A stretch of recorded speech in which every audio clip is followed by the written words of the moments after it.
ఒక వీధిలో ఒక కమ్మరి దుకాణం ఉంటుంది. కమ్మరి దుకాణం అంటే తెలుసు కదా, ఇనుప పనిముట్లు చేస్తారు. అదే వీధిలో పక్కనే ఔషధి దుకాణం కూడా ఉంటుంది.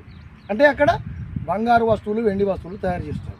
అయితే ఈ కమ్మరి కొలిమిలో ఎప్పుడు చూసినా టన్ టన్ టన్ అనే పెద్ద శబ్దాలు వస్తుంటాయి.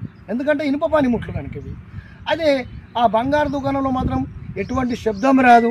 ఆ దుకాణం మాత్రం సైలెంట్గా ఉంటుంది. అయితే ఒకసారి ఏమైందంటే, ఆ బంగారు దుకాణంలో పనిచేసేటప్పుడు ఆ ఒక తునక ఉంటుంది కదా, ఆ తునక ఎగిరి ఈ కమ్మరి కొలిమి ఏదైతే ఉంటుందో ఆ కొలిమి పక్కన వచ్చి పడింది. అక్కడ ఈ ఇనుపది తునక కూడా ఒకటి ఉంటుంది. అప్పుడు ఆ రెండు అంటే ఆ బంగారు తునక, ఈ ఇనుప తునకలు కలిసి రెండు మాట్లాడుకుంటున్నాయి.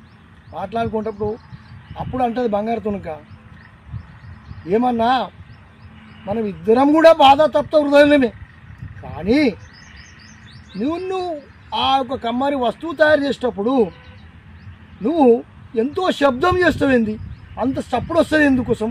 నేను చూడు ఎంత మంచిగా సప్పుడు లేకుండా నేను వస్తువుగా తయారైపోతా అని ఆ బంగారు తునక అన్నమాట.